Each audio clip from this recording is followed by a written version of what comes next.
सबसे पहले जिसको भी हमने मिलना है,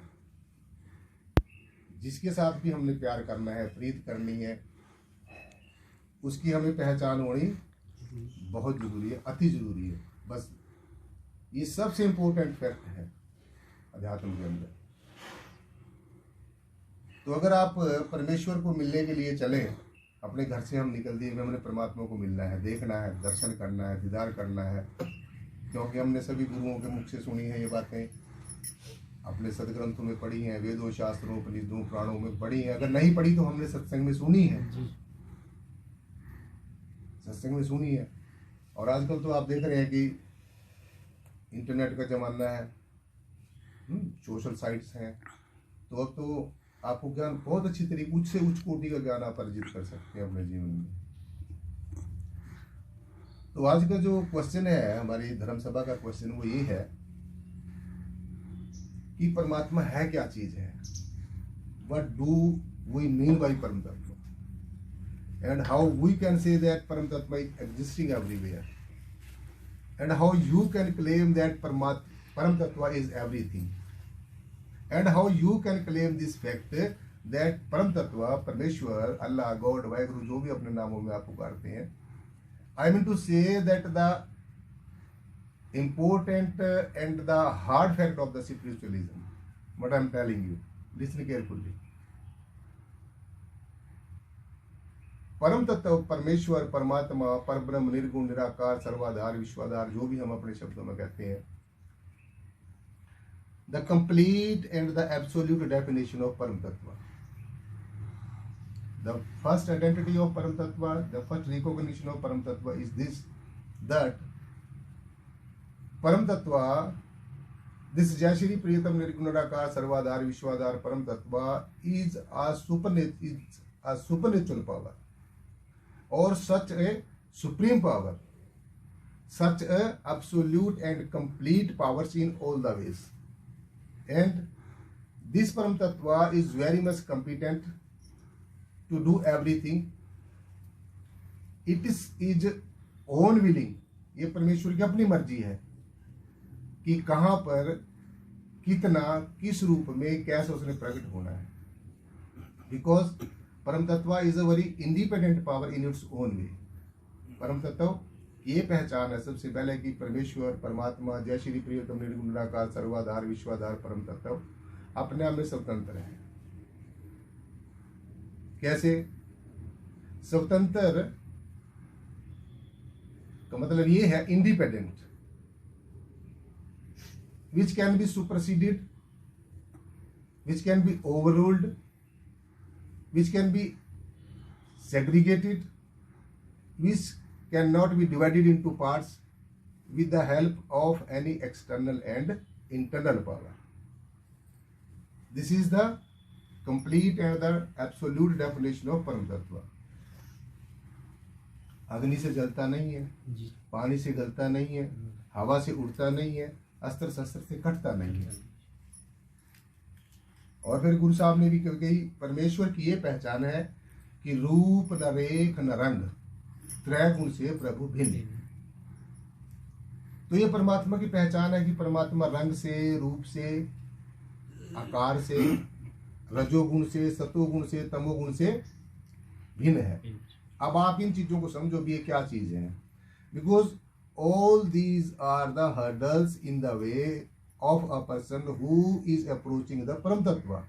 अगर हम परमेश्वर को मिलने जा रहे हैं तो ये रुकावटें हैं हमारे रास्ते में.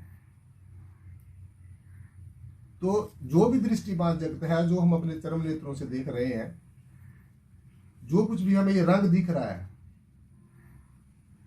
तो आप ये समझो कि ये रंग है नहीं है, ये दिख रहा है, but it is not in the real sense. ये हमें लगता है कि है, लेकिन वास्तव में ये नहीं है. जो भी रंग दिख रहा है हमें, अब अपनी दृष्टि को दिव्य बनाओ, मतलब जिसको, जिस दृष्टि से हमें एक बूंद देख रहे थे, अब इसको पूरे के पूरे विराट समुद्र को देखो. जो हमने अपनी बुद्धि के ऊपर लिमिटेशन लगाई हुई थी, अब उसको स्वतंत्र छोड़ दो, कोई लिमिटेशन ना रखो. अब तो पहली रिकॉग्निशन ये है कि रंग नहीं है, दूसरा रूप नहीं है. अभी जो भी आपको रूप दिख रहा है सठिल ब्रह्मांड के अंदर, जो भी रूप दिख रहा है, ये भी वास्तव में नहीं है। तीसरा छोड़ दो, आकार नहीं है। यानी कि सीधा सीधा आप ये समझिए कि जो भी रंग रूप और आकार से मिलकर जो भी आकार प्रकार सृष्टि के अंदर बना है, इस अखिल ब्रह्मांड के अंदर बना है, चाहे वो पेड़ है, चाहे वो पौधा है, पशु है, पक्षी है, जीव है, जंतु है, जो भी श्वासधारी है, प्राणधारी है, जिसने शरीर धारण किया है, चाहे वो एक तत्व का जीव है, चाहे वो दो तत्व का जीव है, चाहे वो तीन तत्व का जीव है, चाहे वो चार तत्व का जीव है, और चाहे ये पांचों तत्व का जीव इंसान है। ये सारी की सारी क्रिएशन है परम तत्व की, परमेश्वर की क्रिएशन है, संरचना है, साम्राज्य है, सल्तनत है। तो आप ये देखिए, थोड़ा सा ज्ञान और विवेक की दृष्टि से देखिए, जिसका इतनी बड़ी सल्तनत है, आप ऐसे परमेश्वर के अंश हो, आप ऐसे परम तत्व के, परम चैतन्य सत्ता के अंश हो, जो खंडों ब्रह्मांडों का मालिक है। तो आपके अंदर इतना धैर्य होना चाहिए, इतना हौसला होना चाहिए भी जो मेरा परम पिता है, जिसका मैं अंश हूँ, मेरा एक अंशी है, जिसका मैं वंश हूँ, मेरा एक वंशी है। क्योंकि जिसका अंश होता है उसका अंशी भी होता है, जिसका वंश होता है उसका वंशी भी होता है। कोई ना कोई सोर्स तो है ना, कोई ना कोई सोर्स है। तो अब वो सोर्स की खोज करनी है हम लोगों ने, उस पोजीशन तक पहुंचना है, उस निर्वाण गति तक पहुंचना है, कैवल्य ज्ञान को प्राप्त करना है। और ज्ञान में आपको बता दूं, सिर्फ आत्मा का ही होता है, और सब जानकारी होती है। आपको अनेकों जानकारी होगी, संसार के बारे में होगी, अक्षर ज्ञान के बारे में होगी, सब जानकारियां हैं। जब ये शरीर नहीं रहेगा तो वो जानकारियां भी समाप्त हो जाएंगी, इनकी इसके सब सुख समाप्त हो जाएंगे। तो हमारे साथ कौन रहेगा? हमारे साथ हमारी आत्मा रहेगी, जो हमारे सब का परम हित ऐसी है। हमारा सबसे अच्छा दोस्त, मेरा सबसे अच्छा दोस्त मेरी आत्मा है, मेरा सदगुरुदेव है। ये ज्ञान है, ये ब्रह्म है, ये आदि शक्ति है, ये स्मरण शक्ति है, ये महाकाल की शक्ति है। ये आपका सबसे बड़ा दोस्त है, जो आपकी, हम लोग आराम की नींद सोते हैं, आराम से अच्छे अच्छे व्यंजन खाते हैं, पीते, अपने शरीर को मेंटेन करके रखते हैं, रात को सो जाते हैं, और जो सदगुरु है बेचारा चौकीदार बन के आपकी वहाँ पर संभाल करता है ना। आप लोगों को सबको पता है, जिसने ज्ञान लिया हुआ है कहीं से भी, कोई भी किसी गुरु से जुड़ा हुआ है, देखो ये भी एक पहचान है। जो हमारा टीचर परिचर है, जैसे ये अवस्था है, इसमें हम सुन रहे हैं ये बैठ के, ये दिस इज कॉल्ड जागृत अवस्था। ये जागृत है, इसमें हमारी आंखें भी जागृत हैं, कानों की शक्ति जागृत है, मुख की शक्ति जागृत, सारी इंद्रियों, ज्ञान इंद्रियों, कर्म इंद्रियों की, मन बुद्धि चित्त की, सब की शक्ति जागृत है, सब जागृत है इस अवस्था में। तो जो हमें जागृत अवस्था में पढ़ाया जाता है क्लास के अंदर, और जो हमें पढ़ा रहा है ऐसा ही दृश्य है, वही शक्ति हमें स्वप्न की अवस्था में भी दिखनी चाहिए। तो जिस गुरु से हमें ज्ञान लिया है, हम लोगों ने किसी भी गुरु से लिया है, वो गुरु हमें स्वप्न की अवस्था में भी दिखना चाहिए। जिसने यहाँ से ज्ञान लिया हुआ है, इस नाथ जी की चौक से ज्ञान लिया हुआ है, तो उसको स्वप्न की अवस्था में उसके सदगुरुदेव दिखते हैं, उसको एहसास कराएंगे, देखो बेटा घबराना मत, मैं तुम्हारे स्वप्न की अवस्था में तुम्हारे साथ हूँ।